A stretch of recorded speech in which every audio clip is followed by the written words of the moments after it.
Where a city gets its start is also where its story begins. For Yorkton, that started with a group of men in Toronto with a single dream.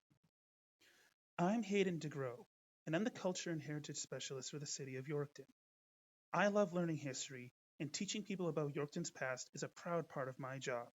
Join me as I highlight fascinating people, places, and events from Yorkton's history and take you where these places can be found today. This is Yorkton Retold. In the 1880s, people in eastern Canada were beginning to see the potential in the western areas and were desiring to take their own pieces of land. With so many people cramping into the large eastern cities, a lot of men were desiring to find open space again and return to simple farming.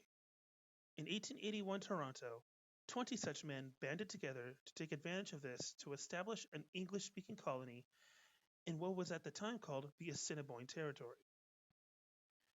What came out of that collaboration became known as the York Farmers Colonization Company, also known as the YFCC.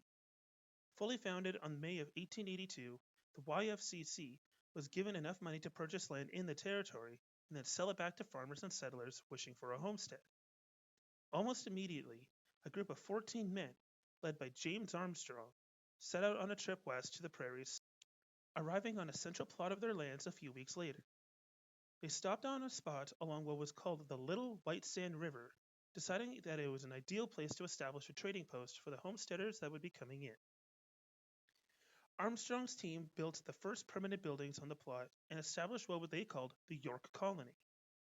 As time went on, others began arriving, bolstering up the number to nearly 20 and spreading out across the land.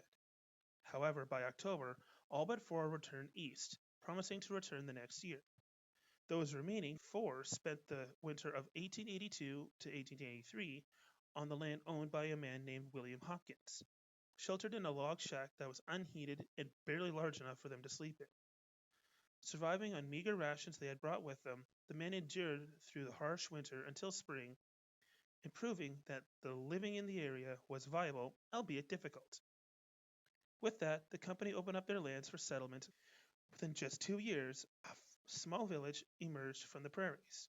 With a rudimentary church and school, a stone flour mill powered by the river, and a few small buildings housing the company offices and staff, the village was quickly becoming an important stop on the trip between Edmonton and Winnipeg. The mill's equipment was a sight to behold, with huge millstones and robust mechanics that turned them.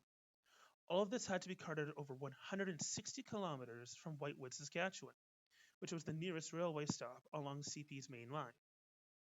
This meant traversing trails that were not meant for heavy loads and making it extremely difficult to travel.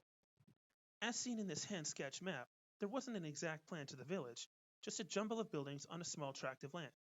Luckily for us, though, the original list of people who settled in the colony was preserved, and allows us to see the names and origins of Yorkton's first residents.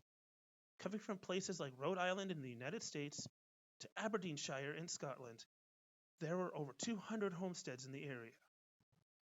In 1883, the first post office was established and the name of the community was officially changed to Yorkton. However, though the colony was thriving and the rich farming soil of the parkland area was helping them, things were quickly changing. See, by the 1890s, the advent of the railroads was becoming the hot new trend for business, and as a result, many farmers in the York colony were requesting their own railway connection. This turned out to be a problem, though, as the first railway entered New Yorkton. Known as the Manitoba and Northwestern Railway, it discovered troubles with the YFCC and negotiated land sales for their lines.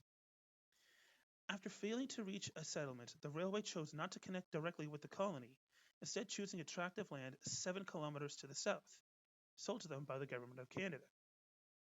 Due to the advent of the nearby river, the railway was thinking of establishing a water stop for its engines.